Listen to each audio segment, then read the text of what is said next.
जैसा कि हमने पिछले चैप्टर में लिविंग को डिफाइन किया था, फिर क्लासिफिकेशन ऑफ ऑर्गेनिज्म को डिफाइन किया। अब नेक्स्ट है सेल। सेल को हम क्या बोलते हैं? सबसे पहले तो हम सेल के स्टडी को क्या बोलते हैं? तो सेल के स्टडी को हम लोग साइटोलॉजी बोलते हैं, ठीक है। अब सेल पूछेगा सेल क्या है, तो cell is a basic structure and functional unit of life. Cell जो है हमारे लाइफ का एक छोटा सा स्ट्रक्चर होता है जो हमारे फंक्शनल होता है, जो काम का होता है, ठीक है। सेल टर्म को किसने फर्स्ट टाइम मतलब कि कॉइन किया था, मतलब फर्स्ट टाइम किसने बोला था? तो सेल फर्स्ट टाइम कॉइन किया था रॉबर्ट हुक। रॉबर्ट हुक ने सेल को कॉइन किया था, मतलब सेल टर्म को दिया था। कब दिया था? 1665 में।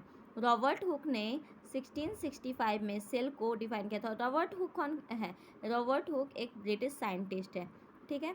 अब बोलेगा क्या स्मॉलेस्ट सेल, मतलब सबसे छोटा सेल कौन है? तो सबसे छोटा सेल है माइकोप्लाज्मा गैलीसेप्टिकम, ठीक है। सबसे छोटा सेल कौन सा है? माइकोप्लाज्मा गैलीसेप्टिकम, ठीक है। अब फिर पूछेगा लॉन्गेस्ट सेल, हमारे ह्यूमन बॉडी में सबसे लॉन्गेस्ट सेल, सबसे लंबा सेल, मतलब सबसे लंबा सेल कौन है? न्यूरॉन, ठीक है। फिर बोलेगा the biggest cell, biggest cell सबसे बड़ा सेल, तो बड़ा सेल कौन सा होता है? ऑस्ट्रिच का एग, मतलब कि ऑस्ट्रिच का जो अंडा होता है शुतुरमुर्ग का, वही है सबसे बड़ा सेल, ठीक है। फिर बोलेगा सेल थ्योरी, ठीक है। सेल थ्योरी के बारे में हम बोलेंगे, तो सेल थ्योरी किसने दिया है? सेल थ्योरी ने स्लाइडेन एंड स्वान ने दिया था। सेल थ्योरी किसने दिया था? स्लाइडेन एंड स्वान ने। कब दिया था? 1838 टू 1839 में स्लाइडेन एंड स्वान ने सेल थ्योरी को दिया था, ठीक है। एक होता है germ plasm theory. Germ plasm theory किसने प्रपोज किया था? तो अगस्टस, कौन सा दिए थे? अगस्त विस्मैन। जर्म प्लाज्म थ्योरी कौन दिए थे? अगस्त विस्मैन, ठीक है। अब बोलेगा सेल थ्योरी। सेल थ्योरी तो ठीक है, स्लाइडर एंड स्वान ने दिया 1838 टू 1839 में। इस सेल थ्योरी होता क्या है, ठीक है। सेल थ्योरी में क्या बताया है ना कि जितने भी सेल हैं, सेल जितने भी मतलब जितने भी ऑर्गेनिज्म हैं सभी सेल से बने हुए हैं, ठीक है। मतलब all organism are composed of cell, मतलब जितने भी ऑर्गेनिज्म हैं वो सेल से बने हुए हैं। फिर है second point, body of every organism it made of cell. वो इस फर्स्ट टाइप का ही है, जितने भी बॉडी जितने भी बॉडी हैं एवरी ऑर्गेनिज्म का, वो सब सेल से बने हुए हैं। फिर देखिए मेन पॉइंट देखिए यहाँ पर, ये क्या दिया? Each cell arises from pre existing cell. ये क्या बोल रहे हैं सेल थ्योरी में स्लाइडेन ने, कि जितने भी सेल हैं अपने पुराने सेल से बने हैं, ठीक है ना। क्या पुराने सेल में, प्री एग्जिस्टिंग मतलब पुराना, ठीक है। जितने भी सेल हैं पुराने सेल से अराइज होकर बने हैं, ठीक है ना। Every organism start its life from single cell. जितने भी ऑर्गेनिज्म स्टार्ट होते हैं तब पहले सिंगल सेल से स्टार्ट होते हैं, पहले एक, फिर डबल, फिर ट्रिपल, माइटोसिस, मियोसिस, ये सब होते रहते हैं प्रोसेस, आगे जाकर। अब बोलेंगे कि क्या प्रोकैरियोटिक सेल। प्रोकैरियोटिक सेल क्या होते हैं, ठीक है। प्रोकैरियोटिक सेल हम लोग प्रिमिटिव सेल को कहते हैं ना, पुराने सेल। इसमें क्या होता है? बेसिकली 3 स्ट्रक्चर पाया जाता है, ठीक है। बट प्रोकैरियोटिक सेल में क्या होता है ना, न्यूक्लियर मेम्ब्रेन नहीं होता है। मतलब सेल के अंदर, ये सेल हो गया मान लीजिए, सेल के अंदर तो न्यूक्लियस होता है, न्यूक्लियस के बाहर है ना एक इन्वेलप होता है, इन्वेलप, इसी को हम लोग न्यूक्लियस मेम्ब्रेन बोलते हैं। तो वही न्यूक्लियस मेम्ब्रेन इसमें नहीं होता है, प्रोकैरियोटिक सेल में न्यूक्लियर मेम्ब्रेन नहीं होता है, ठीक है। न्यूक्लियर इस जिस कारण से न्यूक्लियर मेम्ब्रेन नहीं है, मतलब कि न्यूक्लियस का एनवेलप तो है नहीं, ठीक है। न्यूक्लियस का एनवेलप नहीं है, मतलब कि जितना भी न्यूक्लियस के अंदर का मटेरियल, मतलब न्यूक्लियर मटेरियल कहाँ पे आ जाएगा? साइटोप्लाज्म में। इसको हम लोग साइटोप्लाज्म कहते हैं, इसको हम लोग साइटोप्लाज्म कहते हैं। तो अगर साइटोप्लाज्म में आ जाएगा, जिसको हम लोग न्यूक्लियोइड फिर कहते हैं। अब देखिए इसमें क्या, other membranes bound organelle are absent such as, कुछ मेम्ब्रेन्स बॉन्ड ऑर्गेनली होते हैं, जैसे कि इसमें भी तो बहुत सारे ऑर्गेनली होता है ना, लाइक माइटोकॉन्ड्रिया होता है, लाइजोसोम होता है, गोल्गी बॉडी होता है, राइबोसोम, बहुत सारे ऑर्गेनली इसमें पाए जाएंगे ना, वैक्यूल्स होते हैं। उसमें जो कुछ जिसका मेम्ब्रेन बाउंड होता है, मतलब कि वो इन कवर नहीं होता, वो तो कौन कौन कवर नहीं होता है? देखिए माइटोकॉन्ड्रिया, ये भी ऑर्गेनली बाउंड नहीं है, लाइजोसोम, गोल्गी बॉडी और भी बहुत सारे होते हैं। अब प्रोकैरियोटिक का एक एग्जांपल देख लेते हैं। प्रोकैरियोटिक मतलब प्रिमिटिव टाइप ऑफ सेल कौन सा होता है? तो वायरस, बैक्टीरिया, साइनोबैक्टीरिया, यूबैक्टीरिया, जितने भी ये सब आएंगे, ये सब प्रोकैरियोटिक के अंदर आएंगे, ठीक है। अब बोलेगा कि इसमें माइटोकॉन्ड्रिया का जो होता है, number of mitochondria in bacterial cell में, एक बैक्टीरिया सेल में नंबर ऑफ माइटोकॉन्ड्रिया कितने होते थे? 0। मतलब बैक्टीरिया का सेल जो होता है, बैक्टीरियल सेल में माइटोकॉन्ड्रिया नहीं पाए जाते हैं, ठीक है। अब पूछेगा स्मॉलेस्ट सेल। देखिए स्मॉलेस्ट प्रोकैरियोटिक ऑर्गेनिज्म, प्रोकैरियोटिक तो है लेकिन छोटा, माइकोप्लाज्मा। अभी भी मैंने आपको देखिए बताइए स्मॉलेस्ट सेल, तो वही स्मॉलेस्ट प्रोकैरियोटिक सेल माइकोप्लाज्मा होता है, ठीक है। इसमें पूछेगा फोटोसिंथेसिस कैसे खाता है, मतलब कि खाना ये कैसे खाता है, तो ये क्लोरोफिल इसका फोटोसिंथेसिस होता है, ठीक है। अब देखिए, अब आइए यूकैरियोटिक में। यूकैरियोटिक है ना, जनरली मेम्ब्रेन बाउंड ऑर्गेनेल होते हैं, जैसे कि ये है, इसे न्यूक्लियस है मान लीजिए, तो ये न्यूक्लियस के कवर कर देता है, तो ये न्यूक्लियर मतलब मेम्ब्रेन बाउंड ऑर्गेनेल होता है, ठीक है।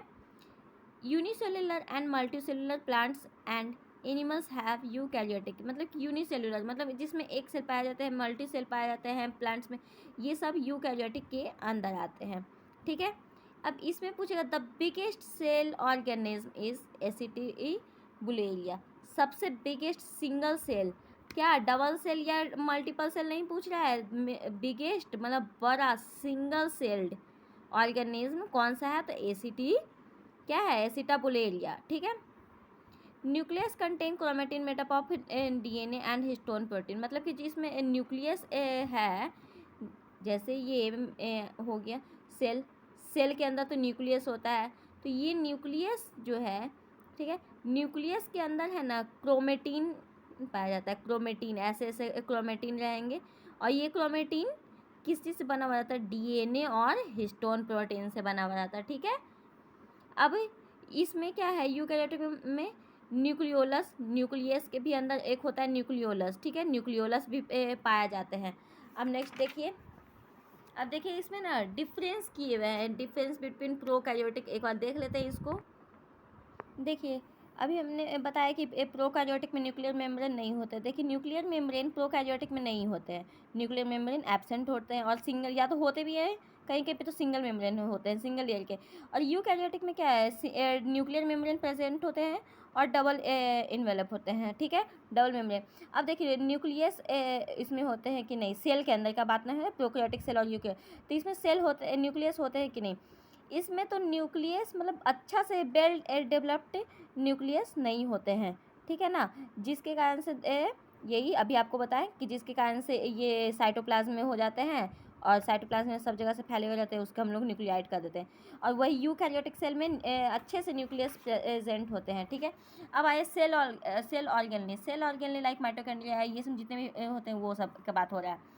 सेल ऑर्गेनली, सेल के अंदर जितना भी ऑर्गेन्स होते हैं, एक तरह से आप ये बोल सकते हैं, इसमें मेम्ब्रेन ऑर्गेनली आर एब्सेंट, मतलब कि जितना भी मेम्ब्रेन बाउंडेड, जैसे मेम्ब्रेन एक बाउंड ऐसे ऐसे होता है ना, डबल लेयर टाइप का, मतलब कि एक उसको कवर करने वाला, वो इसमें एब्सेंट होते हैं, ठीक है। जैसे कि एग्जांपल देख लीजिए, mitochondria, Golgi body, endoplasmic reticulum, ये सब हो गया, और इसमें ये सब मेम्ब्रेन बाउंड ऑर्गेनली होते हैं, ठीक है। अब देखिए इसमें राइबोसोम होते हैं कैसा, प्रोकैरियोटिक में राइबोसोम हमेशा 70S राइबोसोम होते हैं, 70S राइबोसोम को होते हैं, और यूकैरियोटिक सेल में 80S राइबोसोम होते हैं, ठीक है। अब सेल वॉल, देखिए सेल वॉल प्रोकैरियोटिक सेल में प्रेजेंट होते हैं, सेल वॉल, हम पूरा सेल का बात बोल रहे हैं, न्यूक्लियस का नहीं, न्यूक्लियस का हम बोल रहे हैं, न्यूक्लियस के बाहर भी एक लेयर होता है, ठीक है ना, न्यूक्लियस के बाहर जैसे ऐसे मान लीजिए कि ये प्लांट सेल ऐसे, तो ऐसे ऐसे ये सेल वॉल, ठीक है ना, प्रेजेंट तो होते हैं, और ठीक है सेल वॉल प्रेजेंट होते हैं, और ये सेल वॉल किस चीज़ का बने हुए रहते हैं, पेप्टिडोग्लाइकॉन का रहेंगे, या तो म्यूमेरिक एसिड, या तो म्यूरिन, या तो माइक्रोपेप्टाइड के बने हुए रहते हैं, ठीक है। अब देखिए यूकैरियोटिक में सेल मेम्ब्रेन क्या, सेल मेम्ब्रेन प्रेजेंट तो होते हैं, लेकिन सिर्फ और सिर्फ प्लांट सेल में, एनिमल सेल में नहीं होते हैं, ठीक है। प्लांट सेल में तो प्रेजेंट होते ही हैं, लेकिन क्या, made up of cellulose, plant cell में जो सेल वॉल किस चीज़ का मेडअप होता है, किस चीज़ से बनता है, सेलुलोज से बनता है और काइटिन से बनता है, ठीक है। अब देखिए इसमें रेस्पिरेटरी एंजाइम भी होता है, रेस्पिरेटरी एंजाइम होंगे, और इसमें भी होते हैं। अब इसमें देखिए प्रोकैरियोटिक सेल में है ना, सेल डिवीज़न कैसे करता है, फिजन या तो बर्डिंग के थ्रू सेल डिवीज़न होता है प्रोकैरियोटिक में, और यूकैरियोटिक में सेल डिवीज़न कैसे होता है, माइटोसिस या तो मियोसिस प्रोसेस से होता है, ठीक है। अब सेल के अंदर के ऑर्गेनली को कुछ का हम जो भी टाइप हुआ सेल के ऑर्गेनली को, अब उसको हम डिफाइन करते हैं, ठीक है। सबसे पहले आते हैं सेल वॉल। सेल वॉल होता है क्या, ठीक है। सेल वॉल ये प्लांट में प्रेजेंट होते हैं, ठीक है। Plant cell, in plant cell there is a rigid cell wall which is non living. मतलब सेल वॉल मतलब एक प्लांट सेल है, मान लीजिए ये प्लांट सेल है, प्लांट सेल ऐसा ही होता है। तो ये प्लांट सेल के बाहर जो ऐसे हो गए, ऐसे ऐसे ये होते हैं, ये इसको हम लोग सेल वॉल बोलते हैं, इसको हम लोग सेल वॉल बोलेंगे, ठीक है ना। और ये जो सेल वॉल है नॉन लिविंग होते हैं, लिविंग नहीं होते हैं, ये नॉन लिविंग होते हैं। और ये फ्रीली परमिएबल होते हैं, मतलब कि ये आप इस पास में पास होने देते हैं, ठीक है ना। परमिएबल मेम्ब्रेन एक तरह से होता है, ठीक है। और ये सेल मेम्ब्रेन होते हैं, देखिए सेल मेम्ब्रेन अभी भी हम लोग बताया था, सेल मेम्ब्रेन किस चीज़ का बना हुआ रहता है प्लांट सेल में, सेलुलोज और काइटिन का, ठीक है। सेल वॉल क्या है, सेल वॉल, सेल वॉल क्या प्रोवाइड करता है, एक शेप को, या तो रिजिडिटी शेप प्रोवाइड करता है ना, कि ऐसे से ऐसे जाओगे तो सेल एक शेप प्रोवाइड किया, ठीक है। अब हम सेल मेम्ब्रेन, सेल वॉल, ये सेल वॉल हो गया दीवार, अब उसके अंदर का लेयर आते हैं तो ये सेल मेम्ब्रेन हो गया, ठीक है। अब सेल मेम्ब्रेन को हम लोग प्लाज्मा मेम्ब्रेन भी कहते हैं, ठीक है ना। जो कि अब देखिए हम प्लांट सेल में तो सेल मेम्ब्रेन के पहले सेल वॉल होता है, लेकिन जो एनिमल सेल में तो सेल वॉल नहीं होता है, इसलिए यहाँ पर देखिए इसको हम लोग सबसे बाहरी लेयर ही प्लाज्मा मेम्ब्रेन जो हुआ ना, और इसके बाहर का था लेयर ऐसे तो सेल वॉल होता था, लेकिन एनिमल सेल में नहीं होता, प्लांट सेल में होता है। तो हम लोग इसको फर्स्ट लेयर, आउटर लेयर इसको मानेंगे। एनिमल सेल में आउटर लेयर कौन होगा, plasma membrane, but plant cell में आउटर लेयर कौन हो जाएंगे, सेल वॉल, ठीक है। सेल मेम्ब्रेन एक हम लोग प्लाज्मा मेम्ब्रेन बोलते हैं, ठीक है, जो कि ये आउटर कवरिंग होता है एनिमल सेल में। In plant cell it is found within the cell wall. देखिए within the cell wall, plant cell में कहाँ पाया जाता है, सेल वॉल के अंदर, सेल वॉल के अंदर में ना है, ठीक है। It is thin elastic living double layer permeable membrane. Cell membrane कैसा होता है, सेल मेम्ब्रेन पतला होता है, इलास्टिक होता है, और ये लिविंग होता है। देखिए सेल वॉल कैसा था, नॉन लिविंग था, और सेल मेम्ब्रेन या प्लाज्मा मेम्ब्रेन जिसको बोलेंगे वो कैसा होता है, लिविंग होता है, और ये डबल लेयर होता है, परमिएबल ये भी होता है, ठीक है। और सेल मेम्ब्रेन कैसे मेडअप होता है, किस चीज़ से बना हुआ रहता है, ये फॉस्फोलिपिड मॉलिक्यूल से बना हुआ रहता है। और वही सेल वॉल किस चीज़ से बना हुआ था, सेलुलोज और काइटिन से, ठीक है। इसका फंक्शन देख लीजिए, सेल मेम्ब्रेन का फंक्शन क्या होता है, ये मॉलिक्यूल्स को बाहर से अंदर जाने में हेल्प करता है, ठीक है। अब आया प्रोटोप्लाज्म। प्रोटोप्लाज्म किसको कहेंगे, जैसे ये कोई सेल है ना, एनिमल सेल है, इसके अंदर के एरिया को हम लोग एक तरह से प्रोटोप्लाज्म बोलेंगे, ठीक है। देखिए the whole fluid present inside plasma membrane is protoplasm. जितना भी अंदर का फ्लूइड प्रेजेंट हो गया उसको हम लोग प्रोटोप्लाज्म बोलेंगे, ठीक है। The name protoplasm is given by Purkinje in 1839।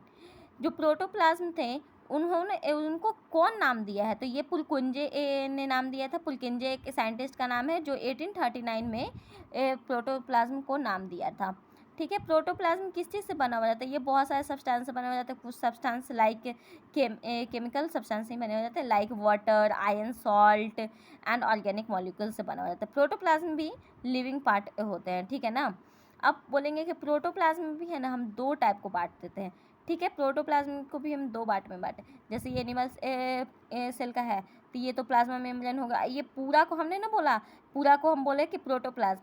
अब इसमें भी हम यहाँ पर एक न्यूक्लियस होता है, देखिए यहाँ पे न्यूक्लियस होगा, ठीक है। ये न्यूक्लियस के अंदर का अगर ये पार्ट होगा ना, ये न्यूक्लियस के अंदर का पार्ट, इसको हम लोग बोल देंगे न्यूक्लियर, क्या चीज़ बोलेंगे, न्यूक्लियर प्लाज्म, ठीक है ना। और इसको हम लोग क्या बोलेंगे, इसको क्या बोल देंगे, साइटोप्लाज्म, ठीक है। इसको क्या बोल देंगे, साइटोप्लाज्म। और न्यूक्लियस के अंदर को पार्ट को न्यूक्लियर प्लाज्म, और न्यूक्लियर के बाहर को पार्ट को साइटोप्लाज्म, ठीक है। अब देखिए cytoplasm the fluid found outside the nuclear membrane. Nuclear membrane क्यों बोला, क्योंकि न्यूक्लियस को कवर किए हुए एक इन्वेलप है, उसको हम लोग न्यूक्लियर मेम्ब्रेन बोलते हैं। तो इसीलिए न्यूक्लियस मेम्ब्रेन या तो न्यूक्लियस के बाहर के मेम्ब्रेन, इन सबको क्या बोलेंगे, साइटोप्लाज्म। और न्यूक्लियर मेम्ब्रेन के अंदर यार मतलब न्यूक्लियस के अंदर क्या चीज बोलेंगे, न्यूक्लियोप्लाज्म, ठीक है ना। देखिए साइटोप्लाज्म हो गया, न्यूक्लियोप्लाज्म देख लीजिए। The fluid found inside the nuclear membrane, ठीक है, जितना भी फ्लूइड इनसाइड में न्यूक्लियर मेम्ब्रेन। अब देखिए 99% of protoplasm is made up of oxygen, carbon, hydrogen and nitrogen. देखिए जनरली प्रोटोप्लाज्म है ना, इसमें का न्यूक्लियोप्लाज्म का प्रोटोप्लाज्म बोल रहा है, ये 99% किस चीज़ से बना हुआ रहता है, प्रोटोप्लाज्म से तो बना हुआ ही है। उसमें ऑक्सीजन 76%, ये सब ऑक्सीजन से बनता है, कार्बन से बनता है, ये सब चीज़ से बनता है, ठीक है। अब देखिए, अगर बोलेगा इनऑर्गेनिक और ऑर्गेनिक कंपाउंड है क्या होता है प्रोटोप्लाज्म का, तो 81:19, ये याद कर लीजिएगा, ठीक है। अब बोलेगा माइटोकॉन्ड्रिया। माइटोकॉन्ड्रिया को हम लोग किसने डिस्कवर किया था? अल्टमान ने डिस्कवर किया था 1886 में। माइटोकॉन्ड्रिया को अल्टमान ने डिस्कवर किया था, ठीक है। माइटोकॉन्ड्रिया कैसा होता है? सिलेंड्रिकल होता है, सिलेंड्रिकल ऐसे होता है माइटोकॉन्ड्रिया, देख लीजिए ऐसे माइटोकॉन्ड्रिया होता है, सिलेंड्रिकल होता है, रॉड शेप होता है, स्फेरिकल होता है, देखिए स्फेरिकल भी हो गया। और ये कहाँ पे पाया जाता है? साइटोप्लाज्म में। कहाँ पे? जैसे कि हम आपको बोले थे कि ये हो गया सेल, सेल के अंदर ये हो गया न्यूक्लियस, इसको अगर एक और ये लेयर कवर होता है तो न्यूक्लियर मेम्ब्रेन, और ये सब साइटोप्लाज्म हो गया। इसी साइटोप्लाज्म में पाया रह जाएगा क्या चीज़? माइटोकॉन्ड्रिया। जितने भी माइटोकॉन्ड्रिया हो गए, गोल्गी बॉडी हो गए, जितने भी होंगे ना, आप जनरली सब के सब साइटोप्लाज्म में ही मिलेंगे आपको, ठीक है। माइटोकॉन्ड्रिया को डिस्कवर किसने किया था? अल्टमान ने 1886 में, ठीक है। ये कैसे शेप हो गया? रॉड शेप हो गया, स्फेरिकल शेप हो गया, सिलेंड्रिकल शेप हो गया, ये सब हो गया। Inner membrane has folded called cristae. देखिए इनर मेम्ब्रेन, इसका अंदर का मेम्ब्रेन जो है ना, ऐसे ऐसे मुड़ा हुआ रहता है, ऐसे ऐसे फोल्ड किया हुआ रहता है, इसको हम लोग क्या बोलेंगे? क्रिस्टी बोल देंगे, ठीक है। The fluid present inside mitochondria is called matrix. Mitochondria के अंदर जो भी फ्लूइड पाया जाता है, फ्लूइड तो रहेगा ही, तो इसको हम लोग क्या बोलेंगे? मैट्रिक्स बोलेंगे, ठीक है। जो कि क्या, एंजाइम, कोएंजाइम, ये सब प्रेजेंट रखता है, ठीक है। Mitochondria is consider as prokaryotic cell inside eukaryotic cell. Mitochondria को कहा जाए, क्या कंसीडर किया जाता है कि ये प्रोकैरियोटिक सेल के अंदर का यूकैरियोटिक सेल, ठीक है, यूकैरियोट। अब ये देखिए माइटोकॉन्ड्रिया का फंक्शन क्या है? Mitochondria is the respiratory site of cellular respiration. और ये है ना, क्या करता है? देखिए माइटोकॉन्ड्रिया का एक काम है किसी आप, ये एनर्जी प्रोवाइड करता है दूसरे सेल को, others like Golgi body, lysosome हो गया, एंडोप्लाज्मिक, इन सब चीज़ को एनर्जी प्रोवाइड करता है सिंथेसाइज करके। इसलिए हम लोग इसका नाम क्या देखिए, power house of the cell, इसका नाम क्या बोलेंगे? Power house of the cell, ठीक है। और ये है ना रेस्पिरेटरी साइट होता है, मतलब कि सबको भोजन भी प्रोवाइड करते हैं, इसलिए इसका नाम भी पड़ गया power house of the cell, ठीक है। एनर्जी प्रोवाइड किया तो पावर दिया सबको, इसलिए पावर, सबसे पावर देने वाला घर किसको बोलेंगे? माइटोकॉन्ड्रिया को, ठीक है। अब नेक्स्ट देखिए गोल्गी बॉडी। गोल्गी बॉडी को डिस्कवर करने वाले थे कैमेलियो गोल्गी, ठीक है। और गोल्गी बॉडी को डिस्कवर कौन किए? कैमेलियो गोल्गी ने, ठीक है। गोल्गी बॉडी किस चीज़ से बना हुआ रहता है? ये ट्यूब से, बेसिकल लाइक बना हुआ रहता है, वेसिकल से ऐसे करके ट्यूब लाइक स्ट्रक्चर बनेंगे, ये ऐसे रहेंगे, इसी को हम लोग गोल्गी बॉडी बोलेंगे, ठीक है। In plant it is more and in number and here it is known as dictyosome. Plant cell में, अभी हम लोग प्लांट सेल ऐसे बनाए थे ना, ऐसे करके बनाए थे, ठीक है।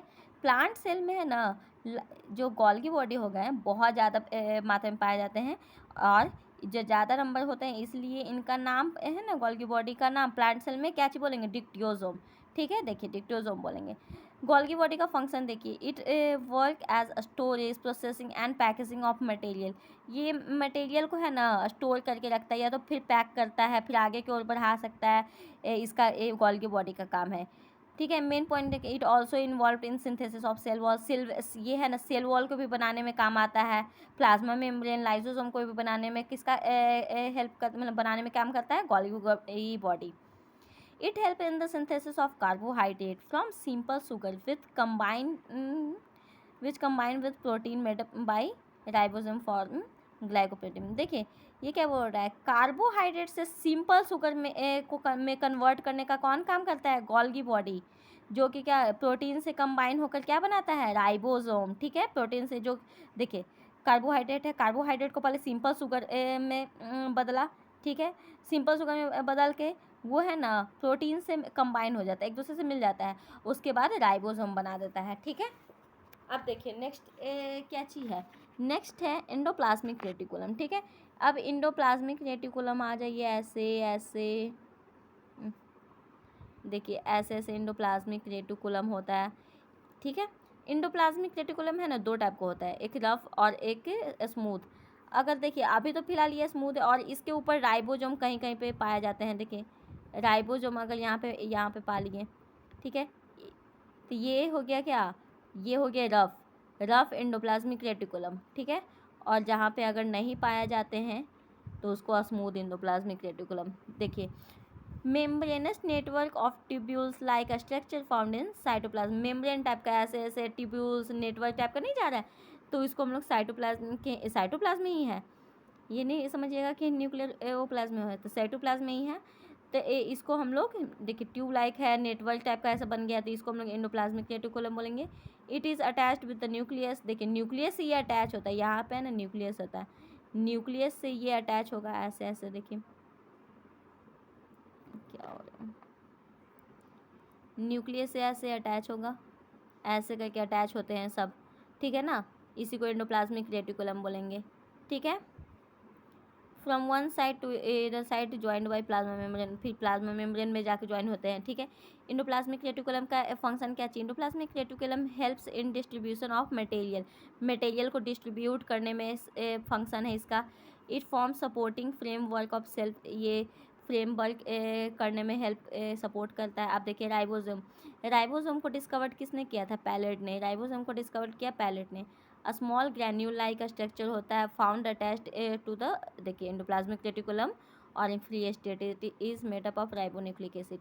देखिए राइबोसोम को तो डिस्कवर्ड किए पैलेट ने।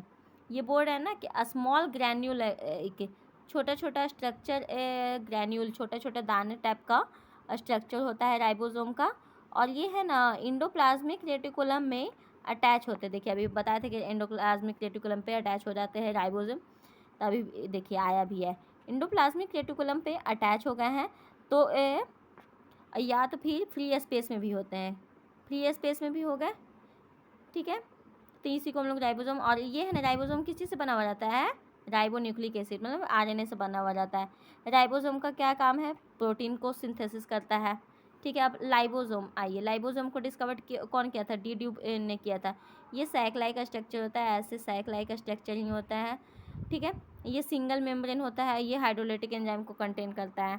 फंक्शन इसका क्या है, इंटरसेलुलर जितना में अंदर का डाइजेशन होता है उसको पचाता है, ठीक है ना। लाइक कुछ भी एक्स्ट्रा चीज़ है उसको वो खा जाता है, खाकर पचा लेता है तुरंत में। The enzyme found in lysosome में डाइजेस्ट द इंटायर सेल, इन जो लाइसोसोम के अंदर एंजाइम होता है वही बाकी सब चीज़ को पचाता है, ठीक है। So it is called the suicidal bag of the cell. देखिए लाइसोसोम को क्या है, लाइसोसोम को इतना भूख लगता है, इतना भूख लगता है ना कि वो सब चीज़ को खाने लगता है, खाते खाते खाते खाते कभी कभी ना इसको अपने आप में इतना भूख लगता है फट जाता है, इसको भूख फिर वो सुसाइड कर लेता है, अपने आप को मार देता है और फिर मर जाता है, इसलिए इसको suicidal bag of the cell पे बोलता है। और वही फिर छोटे छोटे में फिर फैल भी जाता है। Lysosome is not found in red blood corpses of mammal. देखिए हमारे मैमल्स के जो आरबीसी हैं, आरबीसी में लाइसोसोम नहीं पाया जाता। अब देखिए सेंट्रियोसोम क्या होता है, सेंट्रियोसोम डिस्कवर्ड कौन किया था, बॉवली ने किया था, ठीक है। और ये है ना सिर्फ और सिर्फ एनिमल सेल में पाया जाता है, ठीक है। एनिमल सेल कब पाया जाता है, सेल डिवीज़न के काम करने में। जैसे ये एनिमल सेल है, इनको डिवीज़न करना है, तो यहाँ पर है ना ऐसे यहाँ पे सेंट्रियोसोम पाया जाता है, ठीक है, सेंट्रोसोम पाया जाएगा। ये है ना बाउंडेड ऑर्गेनली नहीं होते हैं। सेंट्रोसोम को दो पार्ट में मतलब कि सेंट्रियोल करके हो जाता है, ठीक है। इसका फंक्शन क्या है, centriole found in centrosome initiate the cell division and fiber. देखिए अभी बताएं कि ये ना तोड़ने में काम आता है। जैसे सेंट्रोसोम है, सेंट्रोसोम को ऐसे दो पार्ट में ऐसे जोड़ा तो सेंट्रोमियर बन गया, ऐसे सेंट्रियोल बन गया, ऐसे ऐसे तोड़ने में काम आता है। फिर प्लास्टिड, प्लास्टिड क्या होता है, प्लास्टिड है सिर्फ और सिर्फ प्लांट सेल में पाया जाता है, एनिमल सेल में नहीं पाया जाता है। ये 3 टाइप का होता है, क्लोरोप्लास्ट, क्लोरोमोप्लास्ट, ल्यूकोप्लास्ट। क्लोरोप्लास्ट क्या होता है, ये ग्रीन पिगमेंट देता है प्लांट को, ठीक है। और इसको है ना किचन ऑफ द सेल भी बोला जाता है। ये किचन मतलब कि प्लांट को ग्रीन पिगमेंट दे रहा है, ये खाना बनाने में एक तरह से काम देता है, इसलिए किचन ऑफ द सेल भी बोला जाता है। Chloroplast is bounded by 2 unit membrane, grana and stroma. देखिए क्लोरोप्लास्ट में एक होता है ग्रैना, ऐसे ऐसे होता है, ठीक है, ग्रैना, और इन सबको स्ट्रोमा, ठीक है, stroma and thylakoid like found in stack. It contains chlorophyll molecules, ये क्लोरोफिल इसमें पाया जाता है ज़्यादा करके, ठीक है। Stroma is the matrix present inside the chloroplast which contain photosynthesis enzyme and starch grain, इसमें है ना स्टार्च ग्रेन्स जो है ज़्यादा पाए जाते हैं। Granum is compose of 20 to 50 thylakoid. देखिए ग्रैनम ये थैलेकॉइड हो गया, थैलेकॉइड एक साइड में फिर मिलाकर ये 25-20 कितना 20 से लेके 50 तक एक थैलेकॉइड मिलता है ना, तो उसको हम लोग ग्रैनम बोलते हैं। और ये देखिए एक थैलेकॉइड एक ग्रैना, ठीक है। अब इसका फंक्शन क्या है, ये ग्रीन कलर प्रोवाइड करता है प्लांट को, जिसके कारण फोटोसिंथेसिस होता है, ठीक है। अब देखिए क्लोरोप्लास्ट हो गया, क्रोमोप्लास्ट प्रोवाइड करता है क्या चीज़, कुछ कलर ये सब प्लांट्स में प्रोवाइड करता है, लाइक रेड येलो ये सब कुछ होता है, ठीक है। लाइक रेड हो गया, येलो हो गया, इस टाइप का। तो इसमें है ना डिफरेंट टाइप होते हैं, लाइक लाइकोपिन, कैरोटीन, बेटानिन, ठीक है। लाइकोपिन क्या प्रोवाइड करता है, रेड कलर प्रोवाइड करता है टोमेटो को। कैरोटीन क्या प्रोवाइड करता है, येलो और ऑरेंज कलर प्रोवाइड करता है, जैसे एग्जांपल लीजिए कैरोट, ठीक है। बेटानिन क्या शुगर बीट में फाउंड होता है, ठीक है। ल्यूकोप्लास्ट है ना कलरलेस होता है, इसका कोई कलर नहीं है, ठीक है ना। It store the food in the form of starch and fat and protein. Leucoplast है ना स्टोर करता है फूड को, स्टोर करता है स्टार्च, फैट और प्रोटीन के बीच में, ठीक है। ल्यूकोप्लास्ट ये कहाँ पे पाया जाता है, रूट, अंडर ग्राउंड स्टेम, जो ज़मीन के अंदर स्टेम जाता है उसको मतलब उसको तो रूट बोलेंगे, उसी में ल्यूकोप्लास्ट पाया जाता है, ठीक है। अब वैक्यूल ऐसे होते हैं, ठीक है ना। वैक्यूल जनरल प्लांट सेल में बना होते हैं। अब देखिए it is fluid filled single membrane, ये भी सिंगल मेम्ब्रेन होते हैं। Dead organelle of the cell, in plant cell it is larger in size. देखिए अभी हम बोल रहे हैं कि प्लांट सेल में लार्जर होता है, बड़ा होता है, पर एनिमल साइज सेल में बहुत छोटा होता है, ठीक है। इसका फंक्शन क्या है, ऑस्मो रेगुलेशन करता है। इट स्टोर टॉक्सिक मेटाबॉलिक, ये है ना कुछ भी गंदगी चीज़ सेल का भी होता है उसको स्टोर करके रखता है, ठीक है। अब आइए न्यूक्लियस क्या होता है, न्यूक्लियस एक स्फेरिकल शेप का होता है, बीच में होता है, ठीक है। और ये क्या सेल के बीच में होता है, ठीक है। In plant cell it is shifted towards periphery, ये लेकिन एनिमल सेल में तो बीच में होता है, लेकिन प्लांट सेल में है ना साइड में होता है। क्यों साइड में होता है, क्योंकि वैक्यूल प्लांट सेल में बड़ा है, ठीक है। देखिए इट इज़ और ये डबल मेम्ब्रेन होता है, न्यूक्लियस डबल मेम्ब्रेन का होता है।